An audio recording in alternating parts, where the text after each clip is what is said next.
সন্ত ৰামপাল গুৰু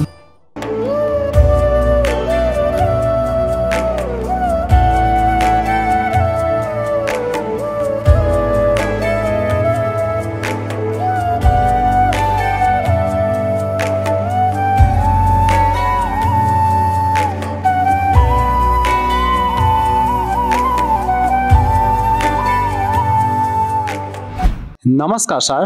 নমস্কাৰ sir. Sir কি নাম আপোনাৰ? মোৰ নাম ধ্ৰুৱ তাঁতী হয়। স্যাৰ আপুনি ক'ৰ পৰা আহিছে? মই মৰাঙী বাগান গোলাঘাট ডিষ্ট্ৰিক্টৰ পৰা। আপুনি সন্ত ৰামপাল গুৰু মহাৰাজৰ পৰা নাম দীক্ষা কেতিয়া লৈছিল? মই সন্ত ৰামপালজী মহাৰাজৰ পৰা নাম দীক্ষা 2020ত লৈছিলোঁ। আৰু তেখেতৰ পৰা নাম দীক্ষা লোৱাৰ আগতে আপুনি কেনেধৰণৰ ভক্তি সাধনা কৰিছিল?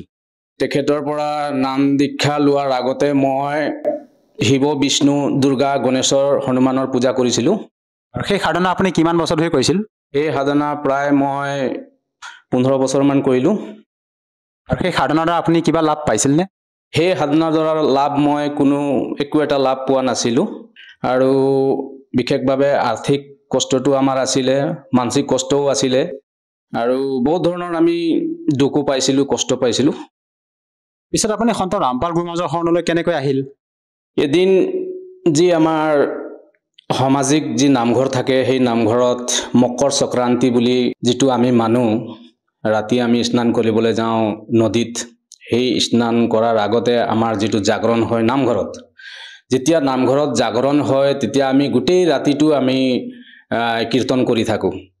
হৰে কৃষ্ণ হৰে ৰামৰ কীৰ্তনটো আমি কৰি থাকোঁ। যেতিয়া কীৰ্তনটো আমি কৰিলোঁ, কৰাৰ পাছত অলপমান সময় যেতিয়া আমি বিৰাম ল'লোঁ, বিৰাম লোৱাৰ পাছত কি হ'ল, মই যেতিয়া ঘৰলৈ আহিলোঁ, ঘৰলৈ আহি মই টিভিটো যেতিয়া অন কৰিলোঁ, টিভিটো অন কৰাওঁতে চেনেলটো বদলি কৰোঁতে সন্ত ৰামপালজী মহাৰাজৰ সাধনা চেনেলত সৎসংগ আহিলে। যেতিয়া সৎসংগ আহিলে, সন্ত ৰামপালজী মহাৰাজে কৈছে যে বোলে वेद पढ़ने वालों को वेद समझ में नहीं आया, गीता पढ़ने वालों को गीता समझ में नहीं आया, और भागवत पढ़ने वालों को भागवत समझ में नहीं आया। তেতিয়া মই চিন্তা কৰিলোঁ, আমিতো গীতা অধ্যয়ন কৰি আছোঁ, ভাগৱত অধ্যয়ন কৰি আছোঁ, এনেকৈ কি গীতাত লিখা হৈছে যে আজি আমি এই কথাটো আমি বুজিব নাপালোঁ বা ধৰিব নাপালোঁ, কি কথাটো। তেতিয়া সন্ত ৰামপালজী মহাৰাজে সৎসংগ কৰি আছে, সৎসংগটো আমি চালোঁ, টিভিটো বন্ধ নকৰিলোঁ, সৎসংগটো চালোঁ। আৰু কৈছে সন্ত ৰামপালজী মহাৰাজে যে ব্ৰহ্মা বিষ্ণু মহেশ্বৰ মা দেউতাক আছে। তেতিয়া আমি দেখিলোঁ যে ব্ৰহ্মা বিষ্ণু মহেশ্বৰ মা দেউতা, আজিলৈকেতো আমি ব্ৰহ্মা বিষ্ণু মা দেউতাক আমি ক'তো পোৱা নাই, কিতাপতো পোৱা নাই। ইমান পঢ়িলোঁ, গীতাও অধ্যয়ন কৰিলোঁ, ভাগৱতো অধ্যয়ন কৰিলোঁ, তেনেকৈ আমি আজিলৈকে পোৱা নাই। তো সন্ত ৰামপালজী মহাৰাজে এইটো কেনেকৈ ক'লে যে ব্ৰহ্মা বিষ্ণু মহেশ্বৰ মাতা পিতা আছে বুলি। তেতিয়া আমি কি কৰিলোঁ, গীতালৈ গ'লোঁ, গীতা চালোঁ। গীতাটো আৰু শ্ৰীমদ দেৱী ভাগৱত পুৰাণতো কৈছে যে ব্ৰহ্মা বিষ্ণু মহেশ্বৰ মাতা পিতা আছে, দুৰ্গা আছে বুলি কৈছে। তেতিয়া আমি কথাটো দেখিলোঁ, যেতিয়া আৰু কিতাপখন চালোঁ, কিতাপত চাই মেলি আৰু অনুমানিক কৰিলোঁ যে পৰম সন্ত ৰামপালজী মহাৰাজে সত্য কথা কৈছে। আৰু গীতাটো আমি দেখিলোঁ, গীতাটো সত্য কথা কৈছে সন্ত ৰামপালজী মহাৰাজে। গীতাত কৈছে যে সন্ত ৰামপালজী মহাৰাজে কৈছে যে বোলে যিসকল বেদ শাস্ত্ৰ এৰি যিসকলে মনমানা আচৰণ কৰে, তেখেতসকলৰ একো মুক্তি নাই, গতি নাই বুলি ক'লে। যেতিয়া আমি গীতাটো চালোঁ, গীতা অধ্যায় 16, 23, 24 কৈছে যিসকলে শাস্ত্ৰ বিধি এৰি মনমানা আচৰণ কৰে, তেখেতসকলৰ গতিও নহয়, মুক্তিও নহয় বুলি যেতিয়া ক'লে, আমি তেতিয়াও চালোঁ গীতা 16 অধ্যায় 23, 24 চালোঁ যে ধুনীয়াকৈ তাত লিখা আছে। তেতিয়া আমি দেখিলোঁ যে বোলে হয়, সন্ত ৰামপালজী মহাৰাজৰ বাণী সত্য, তেখেতে সত্য কথাহে কৈছে। স্যাৰ, ভাৰতবৰ্ষতো লাখৰ তুলনাত আধ্যাত্মিক গুৰু আছে, সেইসকলৰ শৰণলৈ যাব পাৰিলে হয়। আপুনি সেইসকল গুৰু শৰণলৈ নগৈ আপুনি সন্ত ৰামপাল গুৰু মহাৰাজকে যে এই সদগুৰু হিচাপে ধাৰণ কৰিলে, কাৰণটো কি ছাৰ? এই দাসে যেতিয়া কৃষ্ণগুৰুৰ আমাৰ পৰমানন্দ গোস্বামীৰ লগত যেতিয়া জড়িত হৈ আছিলে, যেতিয়া আমাৰ পৰমানন্দ গোস্বামীয়ে কিলিং নামৰ দীক্ষা আমাক দিছিলে, মন্ত্ৰ জপ কৰিবলৈ দিছিলে, সেই মন্ত্ৰ জপটো আমি কৰি আছিলোঁ। কৰি থকাৰ পাছতো আমাৰ মনৰ ভিতৰত এটা খোজ আছিলে যে আমি ভগৱানক বিচাৰি আছোঁ, পৰমাত্মাক বিচাৰি আছোঁ বুলি এটা মনৰ ভিতৰত খোজ আছিলে। কমি আছে নেকি, কিবা জ্ঞান কম আছে নেকি বুলি আমাৰ এটা খোজ আছিলে। সেই খোজটো কৰোঁতে কৰোঁতে কৰোঁতে কৰোঁতে আমি যেতিয়া সৎসং চালোঁ সন্ত ৰামপালজী মহাৰাজৰ, সেই সৎসংটো চোৱাৰ পাছতে আমি গম পালোঁ যে আমাৰ সন্ত ৰামপালজী মহাৰাজে পৰম সত্য কথা কৈছে আৰু এইটো বাণী সকলো শাস্ত্ৰতে প্ৰমাণ আছে আৰু যিখিনি আমি পাবলগীয়া আছে সন্ত ৰামপালজী মহাৰাজৰ চৰণত গৈ আমি পাইছোঁ। আৰু অন্য কিবা লাভ পাইছেনে সন্ত ৰামপাল গুৰু মহাৰাজৰ পৰা নাম দীক্ষা লোৱাৰ পিছত? যেতিয়া আমাৰ নামদান চেণ্টাৰ যোৰহাটত আছিলে, সেই যোৰহাটত সৎসংগ আছিলে সন্ত ৰামপালজী মহাৰাজৰ। সৎসংগটো আমি শেষ কৰি যেতিয়া আমি আহি আছিলোঁ, আমাৰ দুজন ভকত আছিলে, ভকত এজন স্কুটি চলাই আছিলে, পাছত মই বাইক চলাই আছিলোঁ। তো ভকত আগৰজনৰ ভকত ফুল স্পীডত গৈ আছে স্কুটিত আৰু পাছে পাছে মই আহি আছোঁ। যেতিয়া আহি আছোঁ তেতিয়া অলপমান গেপছ আছিলে, অলপমান গেপছ থকাত তাত শিলগুটি আছিলে। সেই শিলগুটিত পিছল খাই স্কুটিখন পৰি গ'ল। ময়ো পাছত পিকআপত আহিছিলোঁ। যেতিয়া ভকতজী স্কুটিত পৰি গ'ল, পৰি যোৱাৰ পাছত ভকতজী একেবাৰে পৰি গ'ল, স্কুটিও পৰি গ'ল। তেতিয়া আৰু তাৰ পাছে পাছে আহি মই যেতিয়া বাইকখন কাটিম বুলি যেতিয়া ভাবিছোঁ, তেওঁৰ পিছ চেকাটো মোৰ আগ চেকাত লাগি গ'ল। আগ চেকাত যেতিয়া লাগি গ'ল, মোৰো বাইকখন পৰি গ'ল। ময়ো পৰিছোঁ, ভকতজীও পৰিছে। আৰু সেই যিটো আমাৰ নেশ্যনেল ৰোড, সেই নেশ্যনেল ৰোডত, হাইৱে ৰোডত গাড়ী অহা যোৱা লাগি থাকে। অকণমানো সময় নাই, পাৰ হ'বলৈ সময় নাপায়, গাড়ী অহা যোৱা ফুল স্পীডত লাগি থাকে। তেতিয়া আৰু উপায় নাই, আৰু যেতিয়া আমি দুজন পৰি গ'লোঁ, আমাক উঠা মানুহ নাছিলে। তেতিয়া সেইটো সময়ত এটাও গাড়ী অহা নাছিলে। সেইটো সময়ত গাড়ী এটাও পাৰ হোৱা নাই, সেইফালৰ পৰাও অহা নাই, এইফালৰ পৰাও যোৱা নাই গাড়ী। যেতিয়া আমি মিনিমাম 15 মিনিটমান যেতিয়া আমি তাত তেনেকৈ বাগৰি আছোঁ, মোৰ ভৰিটো বাইকৰ তলত সোমাই আছে, ভকতজীৰ ভৰিটো স্কুটিৰ তলত সোমাই আছে। তেতিয়া কি হ'ল, যেতিয়া আমি বন্দী ছোড় সদগুৰু ৰামপালজী ভগৱানজী মহাৰাজ কি যেতিয়া আমি ক'লোঁ, তেতিয়া মই ভৰিটো যেতিয়া বাইকৰ পৰা অঁতৰাই দিলোঁ। বাইকৰ পৰা অঁতৰাই দি তেতিয়া তাৰ পৰা দুজনমান মানুহ দৌৰি দৌৰি আহিলে। দৌৰি দৌৰি আহি প্ৰথমতে মোক উঠাইছে, তাৰ পাছত ভকতজীৰ স্কুটিটো উঠাইছে আৰু আমাক দুজনক সাইড কৰি সাইডত ৰাখিছে।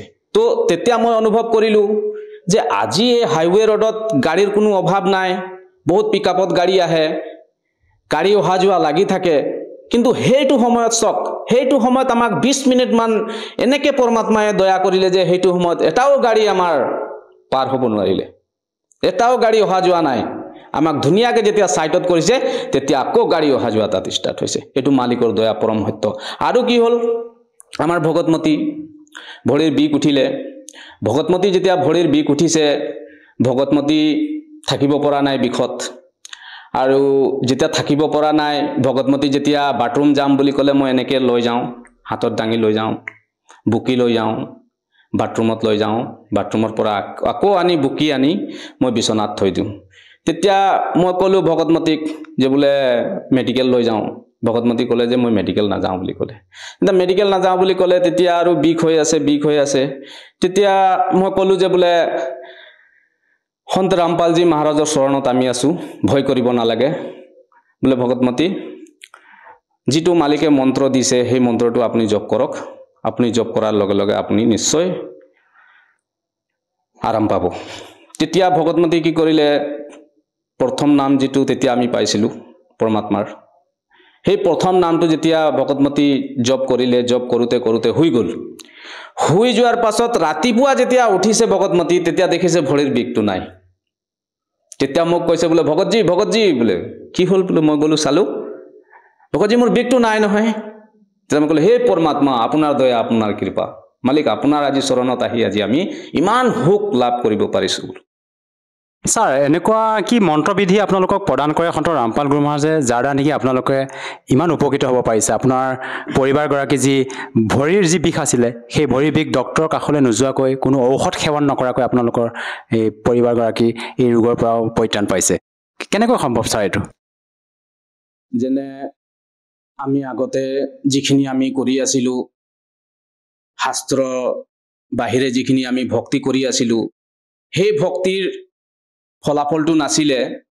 আৰু সন্ত ৰামপালজী মহাৰাজে কয় যে আপোনালোকে যদি শাস্ত্ৰ অনুকূলে ভক্তি কৰে, তেতিয়াহ'লে আপোনাৰ এই চমৎকাৰখিনি হৈ থাকিব আপোনাৰ আৰ্থিক ব্যৱস্থা মানসিক ব্যৱস্থা সকলোখিনি ঠিক থাকিব আজি আমি সেই শাস্ত্ৰৰ অনুকূলে ভক্তি নকৰাৰ কাৰণে আজি আমাৰ সেই দুৰ্গতিটো হৈছিলে আৰু বিশেষকৈ আমাৰ যিটো সাধনা এই ব্ৰহ্মা বিষ্ণু মহেশ যিটো আমাৰ দুৰ্গা গণেশ এইবিলাক যিসকলে দেৱতা আছে মাতা আছে এইবিলাকৰ এটা গুপ্ত নাম আছে এইবিলাকৰ যিটো গুপ্ত নাম আছে সেই গুপ্ত নামটো আমি যদি নাপাওঁ বা নাজানো তেতিয়াহলে আমি অন্তিম সময়লৈকেও ভক্তি কৰিলে আমাৰ কোনো কাম নাহিব তো সন্ত ৰামপালজী মহাৰাজে আমাক এই দেৱতাসকলৰ যিটো গুপ্ত নাম হয় সেই গুপ্ত নামখিনি আমাক প্ৰদান কৰাৰ পাছত আমাৰ সেই হিচাপে আমাক ভক্তি কৰিবলৈ কয় আমি সেই হিচাপত ভক্তি কৰিলে আমাৰ সদগতিটো নিশ্চিত হয় মানসিক আৰ্থিক আৰু অন্যান্য ব্যৱস্থাখিনি আমাৰ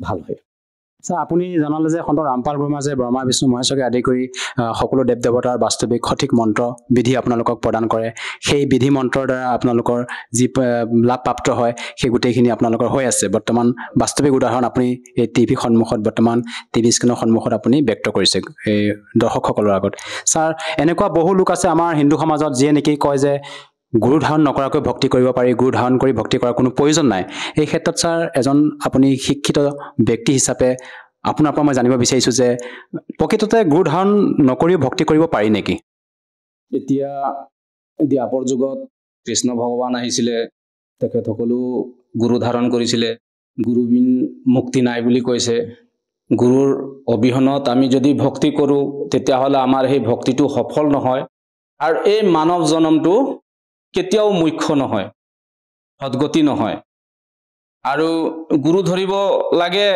যেতিয়া ব্ৰহ্মা বিষ্ণু মহেশে গুৰু ধৰিছে তো আমিনো কোন হয় আৰু মানৱ জনম কৈছে যে মানৱ জনম দুৰ্লভ হে মিলে না বাৰম্বাৰ জैसे তৰবৰ से पत्ता टूटे बहुत ना लगता डर তো এই মানৱ জনমটো আমি সফল কৰিবলৈ হলে আমি গুৰু ধাৰণ কৰিব লাগিব আৰু গুৰু নধৰাকে যদি আমি ভক্তি কৰো সেই ভক্তিটো আমাৰ মন মানা আচৰণ হ'ব যেনেকৈ গীতা অধ্যায় 16ত কৈ গৈছে যে 23-24ত কৈ গৈছে যে বোলে যিজনে মন মানা আচৰণ কৰে শাস্ত্ৰবিধি এৰি তেখেতসকলৰ না গতি হয় না মুক্তি হয় বুলি প্ৰমাণিত আছে গীতাত তাতি ডাঙৰীয়া আপুনি সন্ত ৰামপাল গুৰুমাজৰ পৰা নাম দীক্ষালৈ বিভিন্ন প্ৰকাৰে লাভ পালে শাৰীৰিকভাৱে হওক আৰ্থিকভাৱে হওক আপুনি বিভিন্ন প্ৰকাৰে লাভ পাইছে যিসকল দৰ্শকে আপোনাক টিভি স্ক্ৰীনত চাই আছে প্ৰত্যক্ষ কৰি আছে এনেকুৱা বহু লোক আছে যিসকল নেকি বৰ্তমান বিভিন্ন সমস্যাত আক্ৰান্ত হৈ আছে বিভিন্ন সমস্যাত ভুক্তভোগী হৈ আছে সেই সকল লোকক আপুনি কি বাৰ্তা দিব বিচাৰে তেওঁলোকক যাতে এই সৎভক্তি কৰি উপকৃত হ'ব পাৰে যিসকলৰ মোৰ ভাই বন্ধু মা দেউতা ককাই যিসকলে মোক চাই আছে আজি মই ভক্তি কৰি আছিলোঁ সেই ভক্তিৰ কোনো ফলাফল নাপালোঁ কোনো সদগতি নাপালোঁ সেই সদগতি নোপোৱাৰ কাৰণে মই আজি পৰমাত্মাই মোক দয়া কৰিলে আজি মই সন্ত ৰামপালজী মহাৰাজৰ চৰণত থাকি নানা ধৰণৰ মই লাভ পাইছোঁ আৰু শাস্ত্ৰ অনুকূলে মই ভক্তি কৰি গৈছোঁ আমি এই কথাটো জানিব লাগিব যে প্ৰকৃততে আমি যি ভক্তি কৰি গৈ আছোঁ সেই ভক্তিটো আমাৰ হয় নে নহয় এক নম্বৰ কথা আমি যি ভক্তি কৰিছোঁ সেই ভক্তিটো শাস্ত্ৰৰ লগত মিল খাইছে নে নাই খোৱা আমি সেই কথাটো জনাটো প্ৰকৃততে উচিত আৰু আমাৰ যি সংসাৰৰ যি ভাই বন্ধুসকলে যি ভক্তি কৰি গৈ আছে তেখেতসকলে নিশ্চয় চাব লাগিব যে আমাৰ গীতাত কি কৈ গৈছে ভাগৱতত কি কৈছে কুৰাণত কি কৈ গৈছে বাইবেলত কি কৈ গৈছে সেইখিনি গোটেইখিনি আমি জানিহে ভক্তি কৰিব লাগে তেতিয়া আমাৰ ভক্তিটো সফল হ'ব মই যিসকল শ্ৰদ্ধালুসকলক মই জনাব বিচাৰিছোঁ যে হিন্দুসকলৰ কাৰণে গীতা আছে মুছলিমসকলৰ কাৰণে কুৰাণ আছে বাইবেল আছে আমাৰ খ্ৰীষ্টানসকলৰ কাৰণে তো তেখেতসকলে অধ্যয়ন কৰি আছে কিন্তু তেখেতসকলে যি অধ্যয়ন কৰি আছে সেই অধ্যয়ন কৰাৰ অনুকূলতহে তেখেতসকলে ভক্তি কৰিব লাগে বা আমি ভক্তি কৰিব লাগে আৰু আমাৰ শাস্ত্ৰত কি লিখা হৈছে আমি সেই গোটেইখিনি তথ্য জানিহে আমি ভক্তি কৰিব লাগে তেতিয়াহে সদগতি হ'ব আমাৰ মুখ্য হ'ব আৰু বিশেষকৈ যিখিনি শ্ৰদ্ধালুসকলে মোক চাই আছে ময়ো সেই অৱস্থাত আছিলোঁ মোৰো সেই আৰ্থিক অৱস্থা মানসিক অৱস্থা বেয়া আছিলে ময়ো তেনেকৈ সদগতি নোপোৱাৰ কাৰণে ময়ো কষ্ট পাইছিলোঁ দুখ পাইছিলোঁ গতিকে আপোনালোকক মই বিনম্ৰ প্ৰাৰ্থনা জনাইছোঁ আপোনালোকে শাস্ত্ৰ অনুকূলে ভক্তি কৰক শাস্ত্ৰত কি লিখা হৈছে শাস্ত্ৰত কি দেখা গৈছে সেইখিনি আপোনালোকে চক চাই মেলি আপুনি ভক্তি কৰক আৰু সন্ত ৰামপালজী মহাৰাজৰ চৰণত আহক আৰু আপোনাৰ মুখ্য প্ৰাপ্ত কৰক ছাৰ কোনো লোকে যদি সন্ত ৰামপাল গুৰু মহাৰাজৰ পৰা সহজভাৱে নাম দীক্ষা ল'ব খোজে কেনেকৈ ল'ব পাৰিব? এতিয়া সন্ত ৰামপালজী মহাৰাজৰ চৰণত আপোনালোকে নাম দীক্ষা ল'বলৈ হ'লে এতিয়া ইউটিউবত ছ'চিয়েল মিডিয়া গোটেইখিনি প্ৰচাৰিত হৈ আছে। ইউটিউবত আপুনি সন্ত ৰামপালজী মহাৰাজৰ যি আপুনি সাৰ্চ কৰিলে তাত গোটেইখিনি ওলাই পৰিব, সৎসংগ ওলাই পৰিব আৰু আপোনাৰ তাত নাম্বাৰটো দিয়া থাকে। সেই নাম্বাৰত আপুনি কল কৰিলে আপুনি বিনামূলীয়াকৈ জ্ঞান গংগা পুস্তকখিনি আপুনি মঙাব পাৰিব আৰু পঢ়িব পাৰিব আৰু তাৰ দ্বাৰা আপুনি নাম দীক্ষা ল'ব পাৰিব। ধন্যবাদ ছাৰ। নমস্কাৰ। এতিয়া জগতগুৰু তত্ত্বদৰ্শী সন্ত ৰামপাল গুৰু মহাৰাজৰ সৎসংগৰ মাধ্যমেৰে সেই অদ্বিতীয় আধ্যাত্মিক জ্ঞানৰ বিষয়ে জানি লওঁ, যাৰ মাধ্যমেৰে আপোনালোকেও প্ৰাপ্ত কৰিব পাৰিব এনেকুৱা আধ্যাত্মিক, মানসিক আৰু ভৌতিক সুখ যি এতিয়ালৈকে কেৱল আপোনালোকে মীৰাবাই, ধ্ৰুৱ, প্ৰহ্লাদ আদি কেইজনমান ভক্তৰ জীৱন কথাতহে শুনিছে। এতিয়া শুনক তত্ত্বদৰ্শী সন্তৰ সৈতে শাস্ত্ৰ অনুকূল ভক্তি সৎসংগ, এনেকুৱা অদ্বিতীয় আধ্যাত্মিক জ্ঞান যাৰ প্ৰমাণ আছে সকলো ধৰ্মৰ সকলো পবিত্ৰ শাস্ত্ৰত।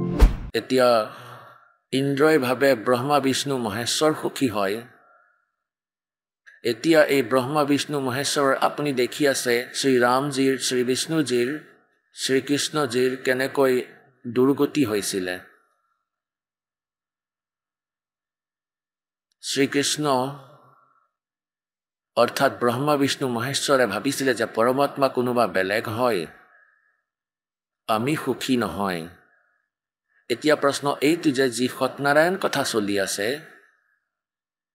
সত্যনাৰায়ণৰ অৰ্থ হৈছে অবিনাশী পৰমাত্মা। ব্ৰহ্মা বিষ্ণু মহেশ্বৰ এই সত্যনাৰায়ণ নহয়। শ্ৰী বিষ্ণুদেৱকে আমি সত্যনাৰায়ণ মানি তেওঁৰ কথা আমি শুনিছিলোঁ আৰু আনকো শুনাইছিলোঁ।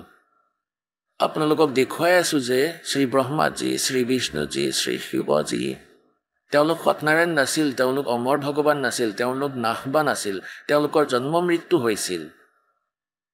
এটা দৃশ্য দেখুৱাম আপোনালোকক, বুদ্ধিমানৰ বাবে সংকেতেই যথেষ্ট হ'ব। চাব, শ্ৰীমদ দেৱী ভাগৱত, শ্ৰীমদ দেৱী ভাগৱত গীতা প্ৰেছ গোৰখপুৰৰ পৰা প্ৰকাশিত। ইয়াৰ সম্পাদক হৈছে হনুমান প্ৰসাদ পোদ্দাৰ, শ্ৰীমন লাল গোস্বামী। ইয়াৰ ক'ৰ পৰা মুদ্ৰিত হৈছে? প্ৰকাশক এবং মুদ্ৰক হৈছে গীতা প্ৰেছ গোৰখপুৰৰ পৰা প্ৰকাশিত, গোবিন্দ ভৱন কাৰ্যালয়, কলকাতাৰ সংস্থান। ইয়াৰ অলপমান দৃশ্য দেখুৱাম আপোনালোকক 123 নম্বৰ পৃষ্ঠাৰ 3য় স্কন্ধত। এয়া 123 নম্বৰ পৃষ্ঠা, এয়া 3য় স্কন্ধ। ভগৱান বিষ্ণু, শ্ৰী বিষ্ণুজীয়ে নিজৰ মাতৃ দুৰ্গাৰ স্তুতি কৰি কৈ আছে, তুমি শুদ্ধ স্বৰূপা, এই সমগ্ৰ সংসাৰ তোমাৰ পৰাই হৈ আছে। মই, ব্ৰহ্মা আৰু শংকৰ আমি সকলো তোমাৰ কৃপাতেই বিদ্যমান হওঁ। আমাৰ আবিৰ্ভাৱ আৰু তিৰুভাৱ হয়। আবিৰ্ভাৱ মানে জন্ম আৰু তিৰুভাৱ মানে মৃত্যু। আমাৰতো জন্ম আৰু মৃত্যু হয়, কেৱল তুমিয়েই নিত্য হয়, তুমিয়েই জগত জননী হয়, প্ৰকৃতি হয়, সনাতনী দেৱী হয়। ইয়াত প্ৰকৃতি হৈছে দুৰ্গা, এইটো মনত ৰাখিব, গীতাত কাম আহিব আপোনালোকৰ। ভগৱান শংকৰে ক'লে, দেৱী যদি মহাভাগ বিষ্ণু তোমাৰ পৰাই প্ৰকট হৈছে, তেন্তে তেওঁৰ পিছত প্ৰকট হোৱা ব্ৰহ্মাজী তোমাৰেই সন্তান হয়। তেন্তে মই তমগুণী লীলা কৰা শংকৰ কি তোমাৰ সন্তান নহয়? অৰ্থাৎ মোকো সৃষ্টি কৰা গৰাকী তুমিয়েই হয়। এইটো স্পষ্ট হৈ গ'ল। শংকৰ ভগৱানে কৈছিলে যে মই যিহেতু ব্ৰহ্মা আপোনাৰ পৰা সৃষ্টি হ'ল, তেনেহ'লে তাৰ পাছত মোৰ উৎপত্তি হ'ল, তেনেহ'লে মই কি তোমাৰ সন্তান নহয়? মোকো উৎপন্ন কৰাজন তুমিয়েই হয় শিৱে। সম্পূৰ্ণ সংসাৰৰ সৃষ্টি কৰোঁতা তুমি বহুত চতুৰ হয়। এই শিৱে বুলি ইয়াকেই কয়, দুৰ্গাক। এই সংসাৰৰ সৃষ্টি, স্থিতি আৰু সংহাৰত তোমাৰেই গুণ সদায় সমৰ্থ হয়। সেই তিনি গুণেৰেই উৎপন্ন আমি ব্ৰহ্মা, বিষ্ণু আৰু শংকৰ, অৰ্থাৎ ৰজগুণ ব্ৰহ্মা, সতগুণ বিষ্ণু আৰু তমগুণ শিৱ নিয়ম অনুসাৰে কাৰ্য কৰি থাকে। এতিয়া এই পবিত্ৰ পুৰাণত এই শ্ৰীমদ দেৱী ভাগৱত পবিত্ৰ পুৰাণে 4টা কনচেপ্ট ক্লিয়াৰ কৰি দিলে। এটাতো এইটো যে ব্ৰহ্মা বিষ্ণু মহেশ্বৰ নাশৱান হয়, এওঁলোকৰ জন্ম মৃত্যু হয়, এওঁলোক সত্যনাৰায়ণ নহয়। আৰু দ্বিতীয়টো এইটো যে দুৰ্গা এওঁলোকৰ মাতৃ হয় তিনিওৰে। তৃতীয়টো এইটো যে ৰজগুণ ব্ৰহ্মা, সদগুণ বিষ্ণু আৰু তমগুণ শিৱ। আৰু চতুৰ্থ কনচেপ্ট এইটো ক্লিয়াৰ হৈ গ'ল যে এওঁলোকে কেৱল নিয়মিত কাৰ্যহে কৰিব পাৰে, অৰ্থাৎ যাৰ ভাগ্যত যি কৰ্ম লিখা আছে ইমানেই কৰিব পাৰে তেওঁলোকে। অৰ্থাৎ দুখ আছে যদি দুখেই দিব, ইয়াৰ পৰিৱৰ্তন কৰিব নোৱাৰে। আৰু যদি সুখ আছে আপোনালোকৰ ভাগ্যত, তেনেহ'লে তেওঁলোকৰ ভক্তি কৰিলেই নিৰ্বাধ হিচাপে দি দিব তেওঁলোকে। কিন্তু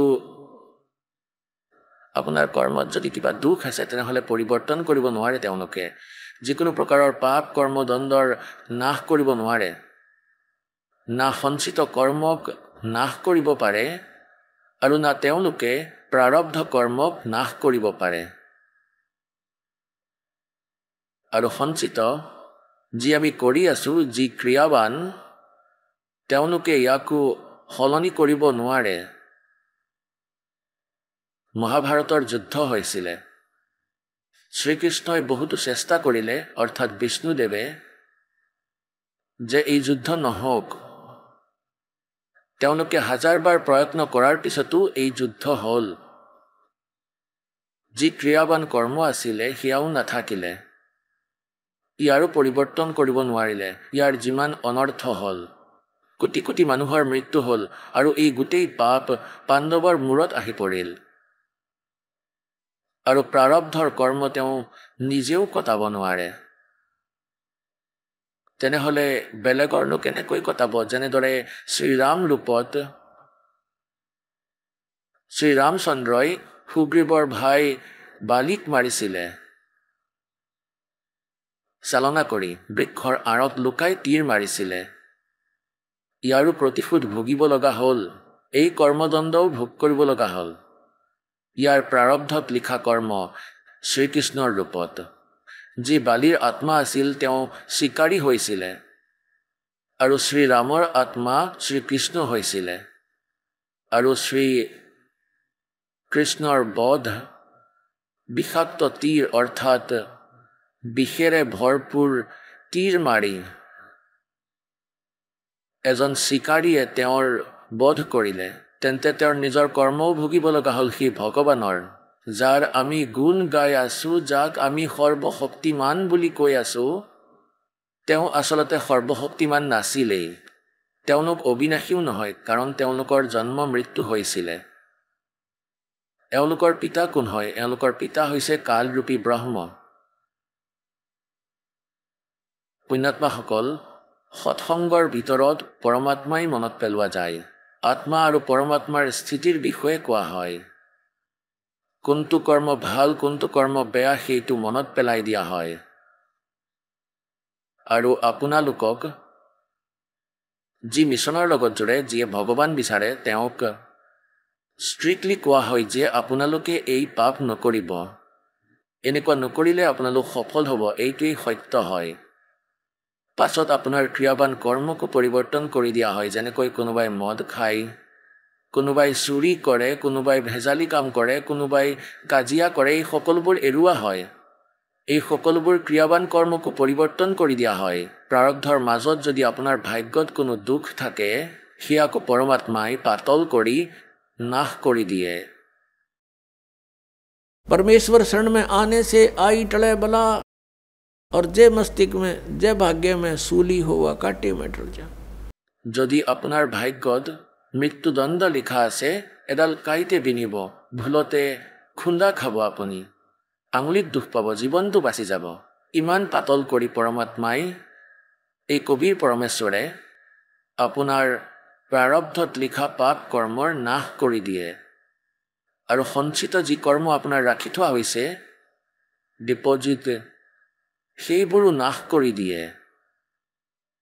কি কোৱা হৈছে? পৰমেশ্বৰে নিজৰ মহিমাৰ কথা নিজেই আহি কৈছে। जब ही सतनाम हृदय धरो भयो पाप को नाश, जैसे चिंगारी अग्नि की भाई पड़े पुराने घासे। আমাৰ সঞ্চিত কৰ্ম বহুত জমা হৈ আছে। আমি এতিয়াহে পাইছোঁ সেই সৎ সাধনা, যি সৎ সাধনা আমি আগতেই কৰিব লাগিছিলে। এই সৎ সাধনা নকৰি আমি যিমান ক্ৰিয়া কৰিছিলোঁ, এই সকলোবোৰ শাস্ত্ৰবিধি ত্যাগ কৰি কৰা নিজৰ মনৰ মতে কৰা আচৰণ আছিল। এইবোৰ ভগৱানৰ বিধানৰ বিপৰীত আছিলে। শ্ৰীমদ ভাগৱত গীতা অধ্যায় নম্বৰ 16 শ্লোক নম্বৰ 23 লিখা আছে যে অৰ্জুন শাস্ত্ৰবিধি ত্যাগ কৰি যি মনৰ মতে আচৰণ কৰে, অৰ্থাৎ মনৰ মতে পূজা কৰে শাস্ত্ৰ, যি শাস্ত্ৰৰ অনুকূল নহয়, তেতিয়া তেওঁলোকৰ না কোনো গতি হয় আৰু না তেওঁলোকৰ কোনো সুখ হয় আৰু না তেওঁলোকৰ কোনো সিদ্ধি প্ৰাপ্ত হয়, অৰ্থাৎ ইউজলেছ। আৰু এই তিনি কৰ্মৰ বাবে আমি ভগৱানৰ ভক্তি কৰোঁ। আৰু এই সাধনাৰ পৰা কোনো লাভ নহয় য'ত শাস্ত্ৰবিধি ত্যাগ কৰি মনৰ মতে আচৰণ কৰা হয়। তেন্তে সেই কাৰ্যৰ পৰা আমাৰ পুণ্য নহয়, ভক্তি ধনৰ যোগাৰ নহয়। আৰু যি সাধনা আমি কৰিছিলোঁ শাস্ত্ৰবিধি ত্যাগ কৰি, তাৰ ফলত পুণ্যৰ স্থানত পাপহে জমা হ'ল। আমি এতিয়া যি লোকত আছোঁ, এয়া হৈছে কালৰ লোক। ইয়াত কোনো সুখ নাই, ইয়াত গোটেই নিৰ্দয়ী কাৰ্য হয় এই ভগৱানৰ। কাৰণ যাৰ নাম কাল হয়, যি নিজেই কাছাই হয়, তেনেহ'লে তাত সুখ কেনেকৈ পাব প্ৰাণীয়ে? এতিয়া ইয়াত তেওঁ নিজেই কয় যে গীতাৰ অধ্যায় নম্বৰ 11 শ্লোক নম্বৰ 32 শ্ৰীমদ ভাগৱত গীতাত যে অৰ্জুন মই কাল হওঁ আৰু সকলোকে নাশ কৰিবৰ কাৰণেই আহিছোঁ। অৰ্জুনে 11 নম্বৰ অধ্যায়ৰ 21 নম্বৰ শ্লোকত কৈছে যে হে ভগৱান, আপুনিতো দেৱতাসকলকো মাৰিছে, আপুনিতো ঋষিসকলৰো অন্ত কৰিছে, আৰু এই ঋষিৰ সমুদায়ে আপোনাৰ আগত হাত জোৰ কৰি আছে, মংগল হওক, মংগল হওক, ৰেহাই দিয়ক, ৰেহাই দিয়ক। আপুনিতো এওঁলোকৰো নাশ কৰিছে।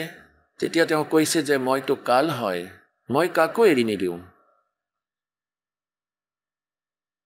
আৰু যদি তুমি যুদ্ধ নকৰা, তেনেহ'লে তেওঁলোকক মই মাৰিম। তেন্তে পুণ্যাত্মাসকল, যি নিজেই কাল হয়, আমি তেওঁক ভগৱান মানি আছোঁ। আমিতো সাপক পুজি আছিলোঁ, সৰ্পক। শ্ৰীকৃষ্ণ কাল নাছিলে। শ্ৰীকৃষ্ণই মহাভাৰতত গীতাৰ আগতে কেতিয়াও নিজকে কাল বুলি কোৱা নাছিলে, আৰু তাৰ পিছতো কেতিয়াও নিজকে কাল বুলি কোৱা নাছিলে। এই কাল যি হয়, তেওঁ 21 ব্ৰহ্মাণ্ডৰ স্বামী হয়, আৰু ব্ৰহ্মা বিষ্ণু মহেশ্বৰৰ এওঁ পিতা হয়। ব্ৰহ্মা বিষ্ণু মহেশ্বৰৰ দুৰ্গা মাতা হয়, আৰু তেওঁৰ অভিশাপ লাগি আছিল ব্ৰহ্মৰ। তেওঁক কালেই কওঁ বা ব্ৰহ্মই কওঁ, তেওঁক কালৰূপী ব্ৰহ্ম বুলিও কোৱা হয়। অৰ্থাৎ সেই অভিশাপৰ কাৰণে তেওঁ 1 লাখ মানৱধাৰী শৰীৰ প্ৰতিদিনে আহাৰ হিচাপে গ্ৰহণ কৰিব লাগে, আৰু সেইবাবে আমাক ইয়াত ৰাখি থৈছে তেওঁ। এতিয়া যেনেদৰে কাছায়ে ছাগলী পালে, সেই ছাগলীখিনিক সকলোবোৰ সুবিধাটো দিয়েই তেওঁ। যেনেদৰে চাৰিওফালৰ পৰা একোখনকৈ বেৰ বনাই দিলে, যাতে কোনো হিংসক পশুৱে তেওঁলোকক খাব নোৱাৰে, আৰু চৰিবলৈ ঠাই বনাই দিলে যে সিহঁতৰ বাবে ঘাঁহ পাত সকলোবোৰ উৎপন্ন কৰিলে। এটা পুখুৰী বনাই দিলে, এটা জুপুৰিও বনাই দিলে, ঘাঁহ বনেৰে বনোৱা এটা জুপুৰি। ঠাণ্ডা লাগিলে তালৈ আহিব বা বৰষুণ আহিলে তাৰ ভিতৰলৈ আহিব,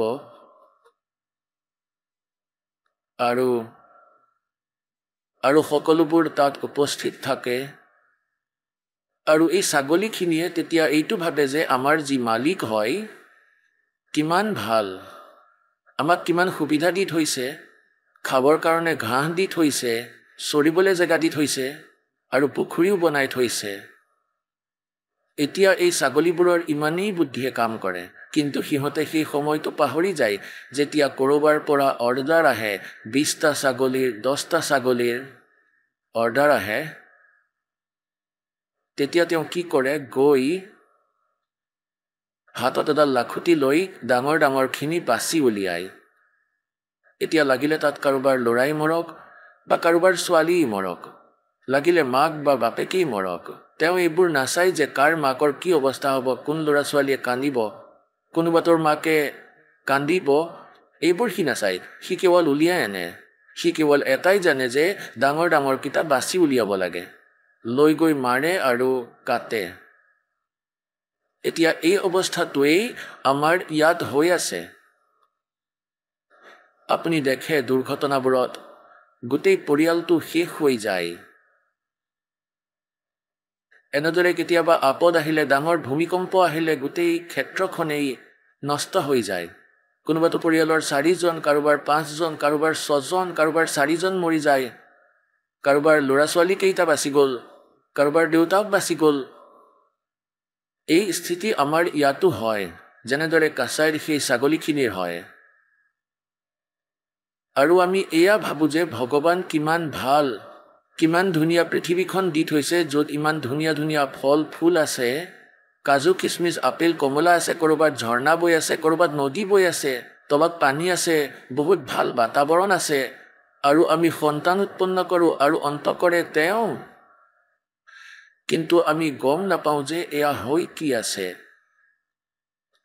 এয়া হৈ কি আছে আমাৰ লগত, কাৰণ আমাৰ বুদ্ধি ইমান দুৰ্বল কৰি দিলে এওঁ, আৰু এনেদৰে শৰীৰত ফিট কৰি দিলে যে আমি ইমান বেছিকৈ ভাবিব নোৱাৰোঁ। কেতিয়াবা কিবা হৈ আছে, কেতিয়াবা বেমাৰ হৈ আছে, কোনো টেনশ্যন, কেতিয়াবা 100 প্ৰকাৰৰ সমস্যা হৈ আছে ইয়াত। এই জ্ঞান ভগৱানে আহি কৈছে যে তুমি ইয়াত এই কালৰ লোকত আছা আৰু ইয়াত তুমি সুখ বিচাৰি আছা। এতিয়া প্ৰশ্ন হৈছে যে তেওঁলোকে পাপ কৰ্মৰ নাশ কৰিব নোৱাৰে, তেওঁলোকে নিজেও দ্বন্দ্বই ভুগি আছে। ব্ৰহ্মা বিষ্ণু মহেশ্বৰৰ পিতা হয় কাল ভগৱান, আৰু যি শাস্ত্ৰবিধি ত্যাগ কৰি নিজৰ মনৰ মতে আচৰণ কৰে, আমি এনেকুৱা স্থানত বাস কৰি আছোঁ যে শাস্ত্ৰ অনুকূল সাধনা কৰিলে কিছু পুণ্যটো হ'ব, কিন্তু পাপো সমান হ'ব, সেয়া বেলেগকৈ লিখা হ'ব।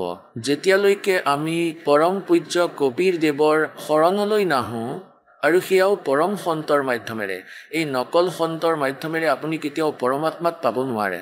লাগিলে তেওঁলোকক কবীৰপন্থী বুলিয়েই কিয় নকওক, কাৰণ তেওঁলোকৰ লগত সেই মন্ত্ৰ নাই যাৰ দ্বাৰা পৰমাত্মাই আমাক লাভ দিব পাৰে।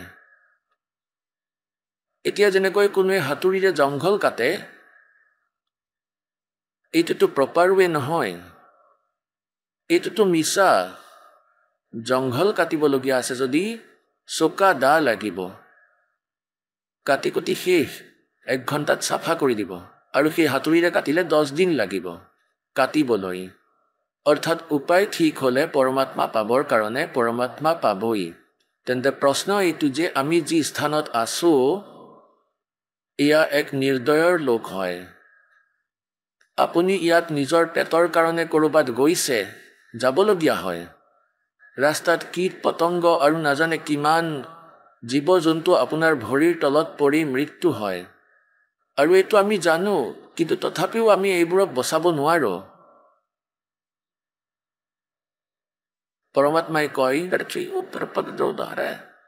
আৰু কৰোড জীৱ একদম মাৰে। এতিয়া কোৱাৰ অৰ্থ এইটোৱেই যে আমি যি সাধনা কৰিছিলোঁ শাস্ত্ৰবিধি ত্যাগ কৰি, ইয়াৰ পৰা পুণ্যটো একোৱেই নহ'লে, কাৰণ সেয়া শাস্ত্ৰ বিৰুদ্ধ আছিল, আৰু পাপ আপোনা আপুনি হৈ আছিল। যেনেকৈ 1 একৰ মাটি আছে বা 2-4 একৰ মাটি আছে, সেই মাটিত, সেই পৃথিৱীত যদি সেই মাটিৰ পৰা আমি কিবা লাভ ল'ব বিচাৰিছোঁ, কিবা শস্য খেতি কৰিব বিচাৰিছোঁ, যেনেকৈ ঘেঁহু, চানা, বাদাম আদি শস্যৰ খেতি কৰিব বিচাৰিছোঁ, আৰু ইয়াৰ কাৰণে আমি এটা বিশেষ চেষ্টা কৰিব লাগিব। ঘাঁহখিনি কাটিব লাগিব আৰু তাত থকা হাবি জংঘল কাটিব লাগিব, কাটি কাটি বাহিৰলৈ উলিয়াই দিব লাগিব হালেৰে অথবা ট্ৰেক্টৰেৰে। অৰ্থাৎ পৰিশ্ৰম কৰিব লাগিব আৰু টকা খৰচ কৰিব লাগিব। নিজৰ পৰিশ্ৰমেৰে অথবা হাজিৰা লগাই হাল বোৱাব লাগিব আৰু শস্যৰ বীজ লগাব লাগিব।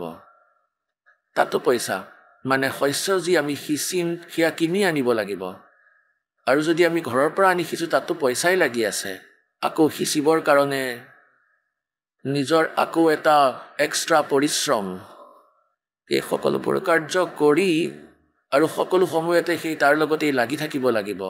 তেতিয়াহে গৈ এসময়ত বীজ প্ৰাপ্ত হয়, ঘেঁহু পোৱা যায়। আৰু সেই মাটিক, সেই পৃথিৱীক আপুনি কেতিয়াও নজোকাব। একো যদি নকৰে তেতিয়া আকৌ তাত হাবি জংঘল গজি যাব। নিজে নিজেই ইমান হাবি জংঘল গজি যাব যে আপোনালোকে দেখাই নাপাব যে তলত পৃথিৱী আছে। তেন্তে সেয়া ইউজলেছ। তেন্তে পুণ্যাত্মাসকল এই ঘাঁহখিনিতো নিজেই গজিলে, এই হাবি জংঘলখিনিতো নিজে নিজেই গজি উঠিল আৰু শস্য কৰিবলৈ কিমান কষ্ট কৰিবলগীয়া হৈছিল। আৰু সেয়া হ'লেই নহ'লেতো নায়েই। ইয়াৰ যি সাধনা আছিল এয়া এনেকুৱা ধৰণৰ আছিল যে কোনোবাই ইন্দ্ৰৰ পদবী প্ৰাপ্ত কৰিবলৈ, স্বৰ্গৰ ৰজা হ'বলৈ তপ অথবা যজ্ঞ কৰে। তেন্তে তেওঁলোকৰ তপ বা যজ্ঞক খণ্ড কৰি দিয়া হৈছিল। বৰ্তমান ৰজা ইন্দ্ৰই, কিয়নো ইয়াত ৰাজনীতি চলিছিলে। ধৰ্মনীতিটো ইয়াত নচলে। ধৰ্মনীতি পৰমাত্মাৰ চৰণত অহাৰ পিছতহে চলে। ৰাজ ইচ্ছা ত্যাগ কৰিলেহে ধৰ্মনীতিত চলিব পাৰিব, সফল হ'ব পাৰিব।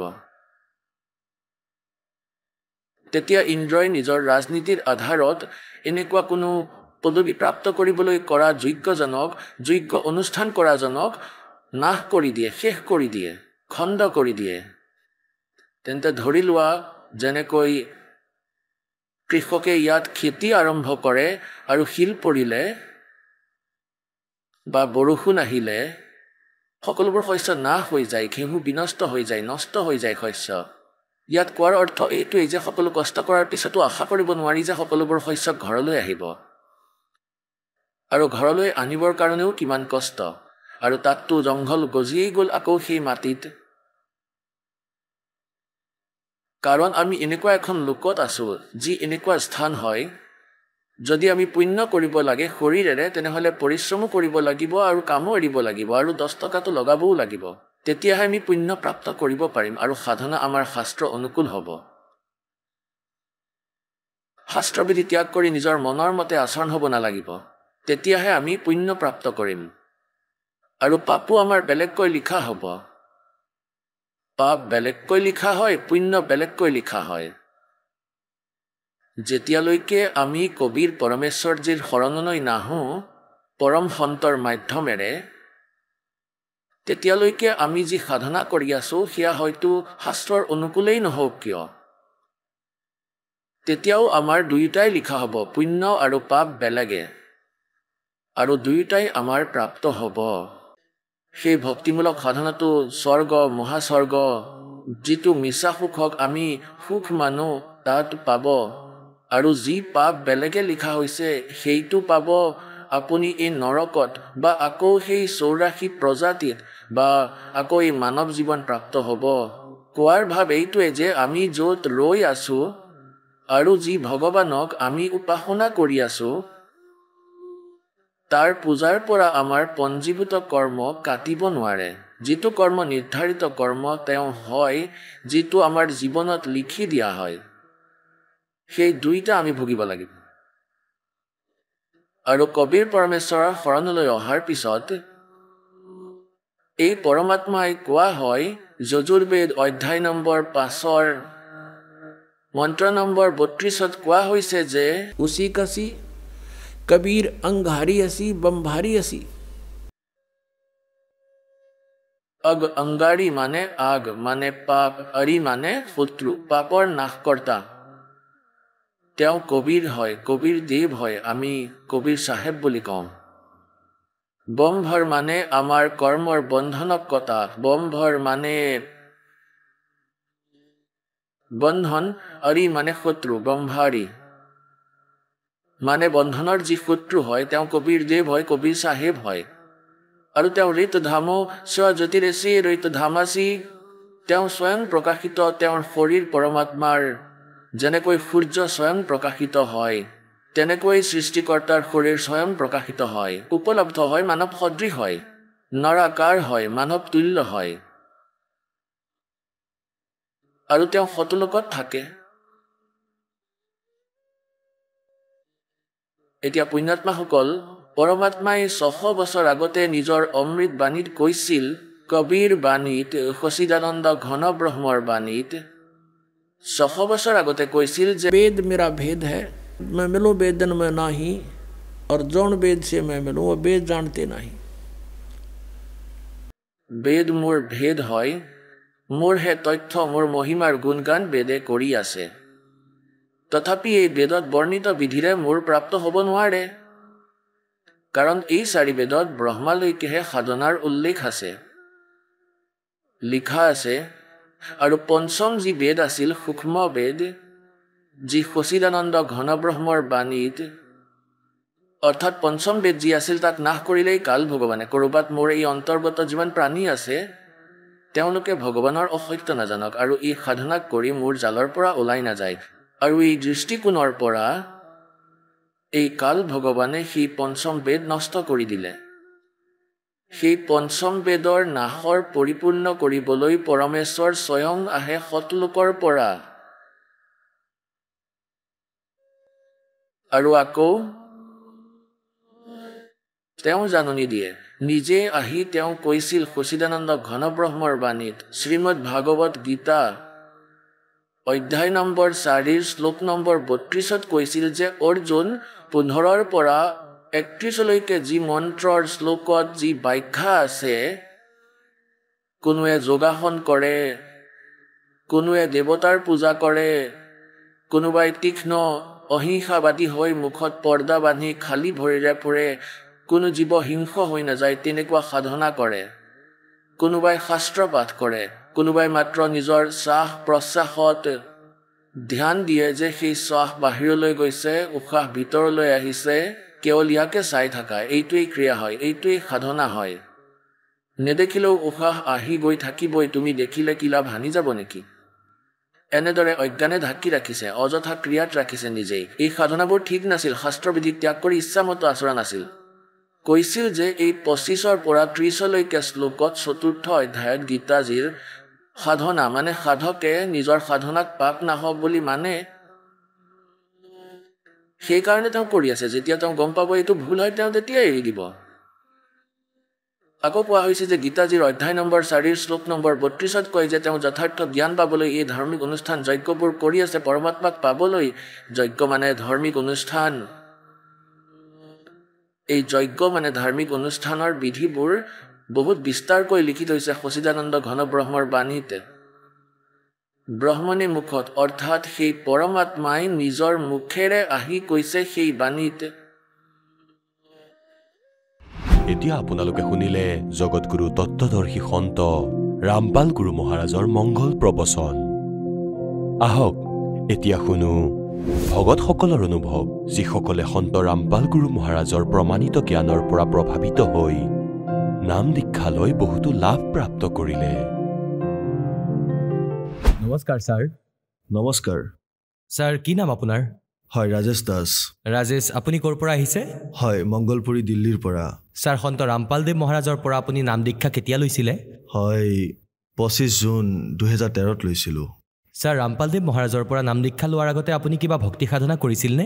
হয় ভগতদেৱ, প্ৰায় 35 বছৰৰ পৰা ৰাধাস্বামী পন্থৰ সৈতে জড়িত আছিলোঁ। ৰাধাস্বামী পন্থৰ ভক্তি কৰিছিলোঁ। তেওঁৰ পৰা নাম দীক্ষা লৈ তেওঁ যি নাম দীক্ষা দিছিলে 5 নামৰ, সেয়াই মই ভক্তি সাধনা কৰিছিলোঁ। ছাৰ, আপুনি কৈছে যে আপুনি 35 বছৰৰ পৰা ৰাধাস্বামী পন্থৰ লগত জড়িত আছিলে, গতিকে 35 বছৰলৈকে ভক্তি সাধনা কৰাৰ পিছতো আপুনি সন্ত ৰামপালদেৱ মহাৰাজৰ শৰণলৈ কিয় আহিলে? মহাশয়, কথাটো এনেকুৱা যে আমাৰ ককা এজন আছিলে, মোৰ দেউতাৰ মামাক।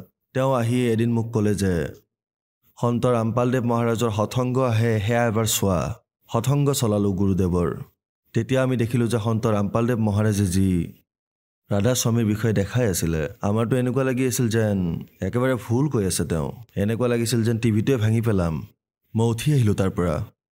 তেওঁ পুনৰ এবাৰ মোক মাতিলে আৰু ক'লে যে মই মৰাৰ পিছত আহিবা নেকি?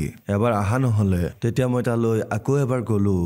সন্ত ৰামপালদেৱ মহাৰাজৰ সৎসংগৰ চিডি ৰখা আছিল পৰিভাষা প্ৰভুৰ। সেয়া মই মোৰ লগত লৈ আহিলোঁ। প্ৰতিদিনে মই ৰাতিপুৱাৰ সময়ত পৰিভাষাৰ প্ৰভু চলাইছিলোঁ প্ৰতিদিনে। গতিকে চাওঁতে চাওঁতে লাহে লাহে ৰাধাস্বামীৰ বিষয়ে কিবা কথা উল্লেখ কৰিলে মই তেতিয়া সেয়া কিতাপত বিচাৰোঁ, কিতাপত পৰ্যবেক্ষণ কৰোঁ আৰু গম পালোঁ যে আমি যি ভক্তি কৰি আছোঁ সেই সাধনা আমাৰ একেবাৰে ভুল। সন্ত ৰামপালদেৱ মহাৰাজে একেবাৰে নিষ্কৰ্ষ উলিয়াই বেদৰ আধাৰত আমাক যি জ্ঞানৰ কথা কৈছিলে ঠিক সেয়াই আমি চাওঁতে চাওঁতে দেখিলোঁ যে ঠিক আছে এবাৰ চায়েই আহোঁ। গতিকে 25 জুন 2013 মই বৰবালা আশ্ৰম গৈ পালোঁ। তাত দেখিলোঁ সকলোৰে ব্যৱহাৰ তাৰে সকলোৰে বহুত ভাল। তাত গৈ দেখিলোঁ যে তাত নামদান চলি আছিলে। ভাবিলোঁ যে নাম দীক্ষা লৈয়ে লওঁ। নাম দীক্ষা লোৱাতনো কি অসুবিধা? মুক্তিদাতা সদগুৰু ৰামপালদেৱ মহাৰাজৰ পৰা মই নাম দীক্ষা ল'লোঁ। ছাৰ আপুনি কৈছিলে যে 35 বছৰৰ পৰা আপুনি ৰাধাস্বামী পন্থৰ লগত জড়িত আছিলে। তাত আপুনি বহুত কথা জানিলে। তাৰ পাছত আপুনি সন্ত ৰামপালদেৱ মহাৰাজৰ শৰণলৈ আহিলে। গতিকে ৰাধাস্বামী পন্থ আৰু সন্ত ৰামপালদেৱ মহাৰাজৰ ভক্তি সাধনা আৰু পন্থত আপুনি কি ভিন্নতা দেখিছে? ৰাধাস্বামী পন্থত তাত কেৱল ভ্ৰমিত কৰিবৰ বাবে সকলো কৰে। যি নাম দীক্ষা তেওঁলোকে দি আছে মই ইয়ালৈ আহিয়ে গম পালোঁ যে সেয়া একেবাৰে কালৰ নাম। সেই নাম ভক্তি একেবাৰে সঠিক নহয় আৰু সকলোৱে যে পৃথিৱীৰ মায়াতে আবদ্ধ হৈ আছে মুক্তিদাতা সদগুৰু ৰামপালদেৱ মহাৰাজেহে কৈছে আমাক সৎ ভক্তিৰ বাবে। আৰু আমি ইয়াৰ পৰা আমি যদি মুক্তি বিচাৰোঁ সৎ ভক্তি কৰিহে সৎ নামৰ ভক্তি কৰিহে আমি মুক্তি পাব পাৰোঁ আৰু নিজৰ সৎ লোক ঘৰলৈ যাব পাৰোঁ। ছাৰ সন্ত ৰামপালদেৱ মহাৰাজৰ পৰা নাম দীক্ষা লোৱাৰ পিছত আপুনি কিবা লাভ প্ৰাপ্ত কৰিলেনে? হয় মহাশয়, লাভ মোৰ এনেকুৱা হ'ল যে মোৰ বিপিৰ সমস্যা আছিলে আৰু এই হাতখনতো বিষ আছিলে মোৰ। এই হাতখন ওপৰলৈ নগৈছিলে। ভৰিত ধৰক যেতিয়া থিয় দিওঁ আঁঠুত বহু সময়লৈ বিষ থাকে। খোজকাঢ়িব নোৱাৰিছিলোঁ। সদগুৰু ৰামপালদেৱ মহাৰাজৰ শৰণলৈ অহাৰ পিছত মই বুজিবই নোৱাৰিলোঁ সেই বিষবোৰ মোৰ গ'লনো ক'ত। মালিকৰ দয়াত 5 বছৰ চাগে তাতকৈ বেছিয়ে হ'ল এতিয়া। আমাৰ যি ফেমিলি ডক্টৰ আছিলে মাহত ধৰি লওক 4-5 বাৰ মানে গৈছিলোঁ আমি তালৈ। আজি ভগৱানৰ দয়াত সেই ডক্টৰৰ মুখো আমি দেখা নাই। এয়া দয়া কৰিছে মালিকে আমাক। মোৰ দেউতাৰ হাৰ্টৰ অসুবিধা আছিলে চন 2000ৰ পৰা। ডক্টৰে কৈছিলে যে এওঁ আজীৱন ঔষধ খাই থাকিলেহে জীয়াই থাকিব পাৰিব। গতিকে তাৰপিছত বহুদিনলৈ তেওঁৰ চিকিৎসা চলিল। 2-3 বাৰ এটেকো হৈছিলে। তাৰ পিছত আমি সন্ত ৰামপালদেৱ মহাৰাজৰ শৰণলৈ আহিছিলোঁ। শৰণলৈ অহাৰ পিছত 2014ৰ ভিতৰত তেওঁৰ এটা পেৰালাইজ এটেক হৈছিলে। বহি থাকোঁতে হঠাতে পেৰালাইজ এটেক হোৱাৰ লগে লগে আমাৰ ফেমিলি ডক্টৰক সেয়া ক'বলৈ ফোন কৰিলোঁ মই যাতে কথাখিনি কওঁ তেওঁক। তেতিয়া তেওঁ ফোন উঠোৱা নাছিলে। হঠাতে মোৰ মনলৈ আহিল যে মই সন্ত ৰামপালদেৱ মহাৰাজলৈ ফোন লগাওঁ আশ্ৰমত যাতে তাৰ পৰা মই কিছু লাভ পাওঁ। মই ফোন কৰিলোঁ আৰু তাৰ পিছত মালিকে আদেশ দিছিলে যে পৰমাত্মাই দয়া কৰিব আৰু এই চৰণামৃত প্ৰসাদ তেওঁক দি দিয়ক আৰু নাম জপ কৰি থাকিব। মই যেতিয়াই ফোন কাটিলোঁ লগে লগে তেওঁ ক'লে যে মোৰ পেচাব কৰিব লাগিছে। লাহে লাহে তেওঁ থিয় হ'ল। থিয় হৈয়ে তেওঁ লাহে লাহে পেচাব কৰিবলৈ গ'ল আৰু তাৰপিছত ক'লে যে তোমালোকে মোক এৰি দিয়া। যি নিজৰ ভৰিত একেবাৰে মৃত অৱস্থাত আছিল। মৃত অৱস্থাত মানে তেওঁৰ এনেকুৱা অৱস্থা হৈ গৈছিলে যে যেন একেবাৰে মৃত। সন্ত ৰামপালদেৱ মহাৰাজ ভগৱানৰ এনেকুৱা দয়া হ'ল যে যেতিয়াই সন্ত ৰামপালদেৱ মহাৰাজে কৈছিলে যে পৰমাত্মাই দয়া কৰিব এই মালিকৰ দয়াত 10 মিনিটৰ ভিতৰতে তেওঁ নিজ ভৰিৰে খোজ কাঢ়িবলৈ ধৰিলে আৰু দ্বিতীয় দিনা ৰাতিপুৱাই আমি চিধা বৰবালা আশ্ৰম গৈ পালোঁ। বৰবালা আশ্ৰম পোৱাৰ পিছত যেতিয়া সন্ত ৰামপালদেৱ মহাৰাজ দৰ্শনৰ বাবে তেওঁ আহে সেই সময়তে মই তেওঁক ক'লোঁ যে মুক্তিদাতা আপুনি আমাৰ ওপৰত বহুত দয়া কৰিলে। তেতিয়া মুক্তিদাতা সদগুৰু ৰামপালদেৱ মহাৰাজে ক'লে যে পুত্ৰ ভক্তি কৰা, তোমাৰ আৰু একোৱেই নহয়, তোমাক মালিকে জীৱন দিছে। এয়া মালিকে দয়া কৰিলে আমাৰ ওপৰত আৰু মোৰ গোটেই পৰিয়াল আজি মালিকৰ শৰণত। যোৱা প্ৰায় 2017ৰ ওচৰে পাজৰে মোৰ মাৰো ইমান সমস্যা হৈছিল। ডক্টৰে আমাক কৈ দিছিলে যে এওঁ আৰু বাচিব নোৱাৰিব। আমি বহুত দূৰ দূৰণিত তেওঁক দেখুৱালোঁ চিকিৎসাৰ বাবে। বহু দূৰলৈ লৈ গৈছিলোঁ। কোনোবাই কয় টেষ্ট দিব লাগিব, কোনোবাই কয় কিবা হ'ব, যেন চবে নিজৰ নিজৰ হিচাপে কথা কৈ আছিল। কিন্তু মুক্তিদাতা সদগুৰু ৰামপালদেৱ মহাৰাজৰ দয়াৰে আজি তেওঁ সম্পূৰ্ণ সুস্থ হৈ আছে, একেবাৰে ভাল স্থিতিত আছে আৰু মালিকৰ ভক্তি কৰি আছে। এয়াই আমাৰ ওপৰত সকলোতকৈ ডাঙৰ দয়া এয়া যে মুক্তিদাতা সদগুৰু ৰামপালদেৱ মহাৰাজে আমাক তেওঁৰ নিজৰ শৰণত ৰাখিছে। এয়া আমাৰ সকলোতকৈ ডাঙৰ লাভ এয়াই। ছাৰ সন্ত ৰামপালদেৱ মহাৰাজৰ পৰা নাম দীক্ষা লোৱাৰ পিছত আপোনাৰ বহুতো লাভ হ'ল। এতিয়া যিসকল শ্ৰদ্ধালুৱে আপোনাক চাই আছে বিশেষকৈ ৰাধাস্বামী পন্থৰ তেওঁলোকক আপুনি কি ক'ব বিচাৰে? মই আশা তেওঁলোকক এইটোৱে ক'ব বিচাৰিছোঁ আপোনালোক গৈ আছে সৎসংগলৈ আপোনালোকে তাৰে সৎসংগৰ বিষয়ে একোৱেই নাজানে সৎসংগ কি বস্তু যদি জানিব খুজিছে তেন্তে সন্ত ৰামপালদেৱ মহাৰাজৰ সৎসংগ শুনক আৰু চাওক তেতিয়াহে গম পাব আজিলৈকে মই সৎসংগলৈ বহুত গৈছোঁ কিন্তু এয়াও জনা নাছিলোঁ যে সৎসংগলৈ যায়নো কিয় গম পালোঁ যে আমি পৰমাত্মাক পাব পাৰোঁ পৰমাত্মাৰ বিষয়ে আজিলৈকে আমাক কোনেও একো কোৱাই নাছিল যে সেই পৰমাত্মা হয় কোন চবে এজনৰে মহিমা গাই আছে ঠিক আছে কিন্তু আজিলৈকে কোনো কওঁতা নাপালোঁ ৰামপালদেৱ মহাৰাজে প্ৰমাণ সহিতে আমাৰ শাস্ত্ৰ সহিতে আমাক কৈছে যে পৰমাত্মা মুক্তিদাতা কবীৰ চাহেবদেৱ হয় প্ৰমাণ সহিতে ছাৰ সন্ত ৰামপালদেৱ মহাৰাজৰ পৰা নাম দীক্ষা কেনেকৈ ল'ব পাৰি মুক্তিদাতা সদগুৰু ৰামপালদেৱ মহাৰাজৰ পৰা নাম দীক্ষা ল'বৰ বাবে সাধনা চেনেলত 7:30 বজাৰ পৰা 8:30 বজালৈকে অনুষ্ঠান আহে তলত যি শাৰী থাকে তাৰ নম্বৰত ফোন কৰি আপুনি নিকটৱৰ্তী নামদান স্থলৰ বিষয়ে জানিব পাৰিব আৰু আপোনালোকে তাৰ পৰা নাম দীক্ষা ল'ব পাৰিব ধন্যবাদ ছাৰ নমস্কাৰ সন্ত ৰামপাল গুৰু হোৱা হ'ল